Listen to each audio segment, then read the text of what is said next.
욥기 36장.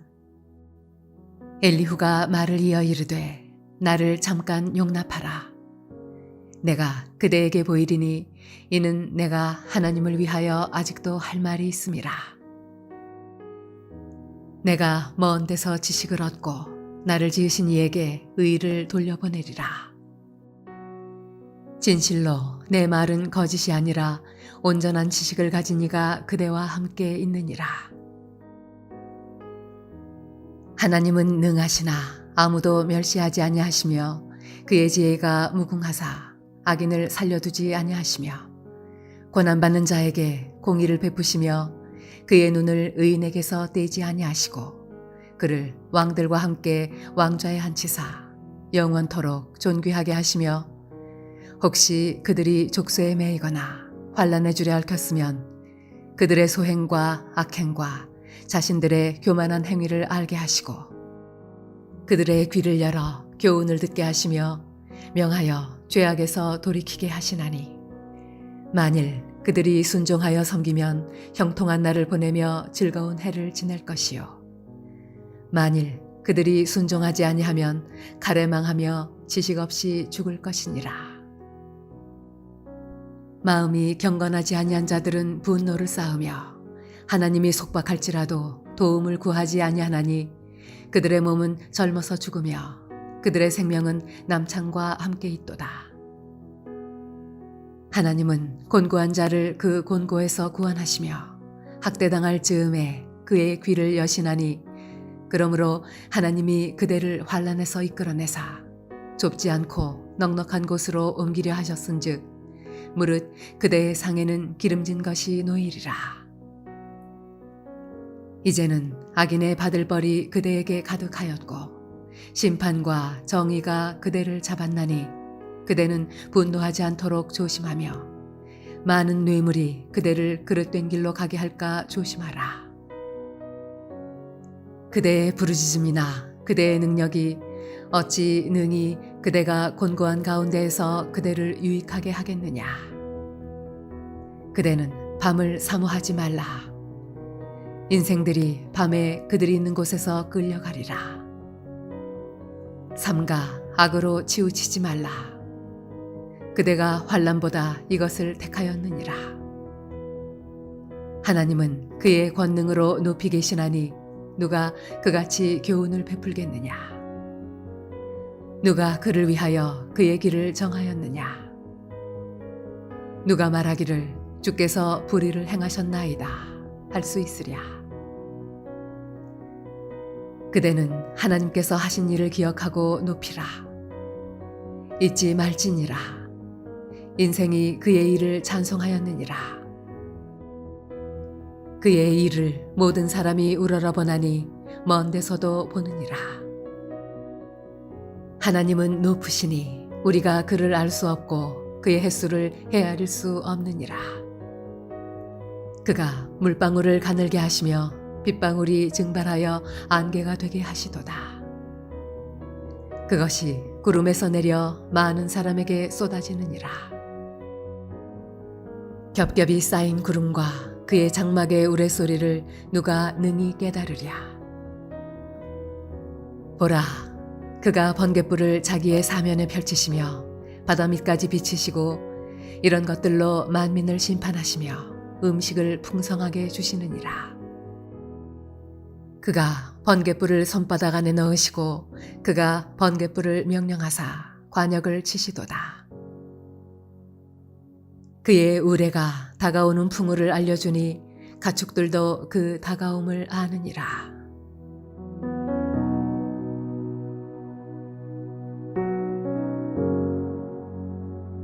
할렐루야. 사랑하는 물레동교회 성도 여러분, 이 하루도 믿음으로 승리하는 복된 하루 되시기를 원합니다.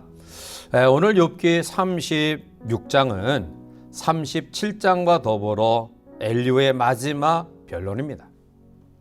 우리는 여기서 엘리후의 변론이 지금까지 격앙된 어조였다고 한다면 한층 부드러워진 것을 보게 됩니다. 특별히 이 말씀 속에 오늘 고난이 내게 복임을 다시 한번 기억하고 살아가는 우리 모두가 되시기를 원합니다. 평소에는 신앙이 아주 훌륭한 것처럼 보이는 사람이라 할지라도 막상 고난을 겪게 되면 당황하게 됩니다. 물론 반드시 똑같은 그러한 것은 아니지만 욥에게서도 그러한 점을 엿볼 수 있습니다. 그만큼 고난은 우리의 됨됨이, 우리의 신앙의 삶을 적나라하게 드러내주기 때문입니다. 따라서 우리는 고난을 겪을 때에 더욱더 정신을 차리고 분발해야 되는데요. 오늘 본문은 고난의 의미를 우리에게 이야기하면서 또 고난이 우리 가운데 임할 때 어떻게 대처해 나가야지만이 그것이 복이 될 것인가를 이야기하고 있습니다. 먼저 엘리야는 고난의 의미를 세 가지로 분석하고 있습니다. 먼저 9절에 보면 그들의 소행과 악행과 자신들의 교만한 행위를 알게 하시고 라고 말합니다. 즉 고난이 우리의 주어진 과거의 삶의 잘못된 행실을 깨닫고 하나님 앞에 회개하는 기회가 된다라는 사실입니다. 또한 10절 넘어가서 보면 그들의 귀를 열어 교훈을 듣게 하시며 명하여 죄악에서 돌이키게 하시나니 라고 말합니다. 하나님은 고난의 연단을 통해 하나님의 백성들을 훈련시키시사 하나님의 깊고 오묘하신 섭리와 뜻을 발견하게 하셔서 그러하여금 하나님 앞에 좋은 일꾼으로 세워지게 하신다라는 사실입니다. 또한 10절 하반절에 보면 명하여 죄악에서 돌이키게 하시나니 라고 말씀하고 있죠.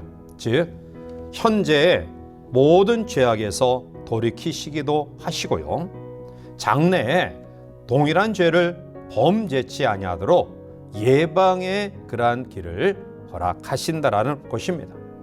이와 같이 고난은 우리의 과거의 죄를 깨닫고 하나님 앞에 회개함과 더 나아가 우리의 주어진 고난의 삶을 통해서 하나님의 교훈을 알게 하시고 더 나아가 현재 고난을 중단하고 또 그 고난 가운데 임재한 그런 모든 죄악의 요소들을 미래의 모든 것들까지도 예방케 하시는 그런 의미가 있습니다. 그러면 우리가 이 고난을 어떻게 대처해 나가야 될까요? 그것은 오늘 소극적인 그런 면을 먼저 이야기하고 있는데요. 어떠한 경우에도 고난 가운데 성도는 하나님을, 주를 대적하거나 원망해서는 안 됩니다. 오늘 18절에 보면 그대는 분노하지 않도록 조심하며 많은 뇌물이 그대를 그릇된 길로 가게 할까 조심하라 라고 말합니다. 우리는 여기서 고난을 당할 때 자칫 실수하기 쉬운 그러한 일을 보게 됩니다. 그것은 우리가 너무나 힘겨운 고난을 당할 때 자칫 다른 사람에게 혈기를 부리기도 하고요, 우리의 노를 참지 못하고 발산하기도 합니다. 그리고 더 나아가 우리의 처지가 한심스러워지고 급기야는 이러한 고난을 허락하신 하나님께 원망하는 그런 모습을 가질 수도 있다라는 사실입니다.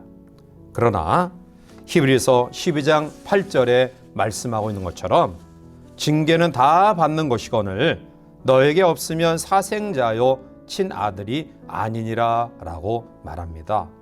징계는 하나님의 아들됨을 우리에게 표현하는 하나님의 축복의 선물입니다.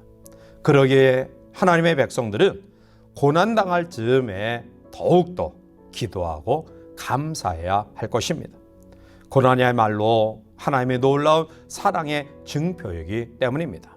그래서 히브리서 12장 11절에 무릇 징계가 당시에는 즐거워 보이지 않고 슬퍼 보이나 후에 그로 말미암아 연단받은 자들은 의와 평강의 열매를 맺느니라 라고 말합니다. 당장은 그것이 우리 가운데 즐거워 보이지 않지만 그러나 연단 이후에 의와 평강의 열매를 우리에게 허락하시는 것입니다. 그러므로 고난이 우리 가운데 임했을 때에 우리의 입술로 하나님 앞에 원망하거나 범죄해서는 안 됩니다.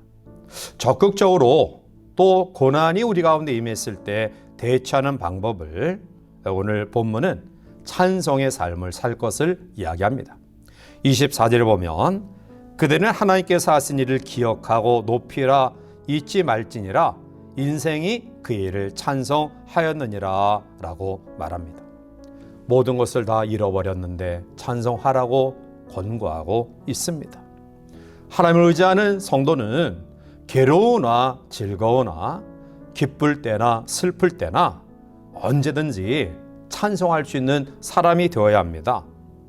혹시 우리들 가운데 나에게 언젠가 감사할 날이 오겠지, 언젠가 노래 부를 날이 오겠지, 이러한 생각을 가지고 있다고 한다면 좀 더 우리의 생각을 넓히시기를 바랍니다. 기쁠 때 찬양하는 것은 당연한 일이지만 그런데 찬양할 때에 기쁨이 온다라는 사실입니다. 막연하게 우리의 환경이 바뀌어져서 찬양할 수 있겠지, 감사할 수 있겠지, 이러한 막연한 그러한 기대보다는 오늘 우리의 삶이 고난의 아픔이 있다 할지라도 하나님 앞에 감사하고 하나님 앞에 찬양하면 결국 우리의 삶 속에 기쁨이 넘쳐난다라는 사실입니다. 따라서 주님을 믿는 성도는 어떠한 경우에도 찬송을 놓쳐서는 안 됩니다. 찬송은 능력입니다. 찬송은 하나님께 영광을 올려드리는 것입니다.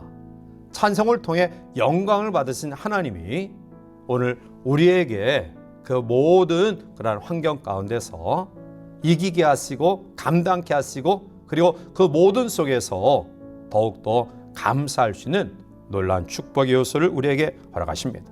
따라서 우리는 먼저 찬송해야 될 것이고요. 언제나 찬송해야 될 것이고요. 그리고 힘써 찬송해야 될 줄 믿습니다. 어려운 일 당할 때 우리가 원망하고 또 우리의 주어진 삶 속에서 고난이 있다고 해서 욕하고 저주하고 절망하는 것은 성도의 삶은 아닙니다. 성도는 뭔가 다른 그런 면이 있어야 됩니다. 그것은 어떤 환경 가운데서도 찬송하는 삶입니다. 찬송의 삶이 우리 가운데 있을 때 우리를 묶고 있던 모든 착고가 풀려질 줄 믿습니다. 닫혀진 문들이 열려질 줄 믿습니다.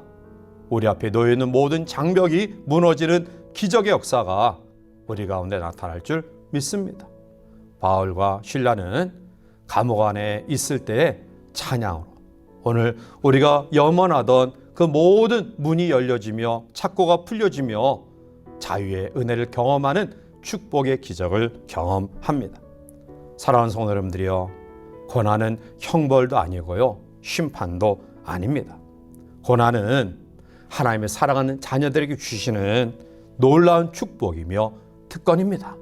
따라서 오늘 여러분들의 삶에 여러 가지 말할 수 없는 아픔과 고난이 우리 가운데 있지만 그 속에서도 감사하고 찬양하는 귀한 성도를 되어서 하나님께서 풀어주시고 무너뜨려 주시고 열게 하시는 놀라운 기적을 경험하는 복된 하루 우리의 모든 생이 되시기를 주님의 이름으로 간절히 축원해 드립니다. 함께 기도하시겠습니다.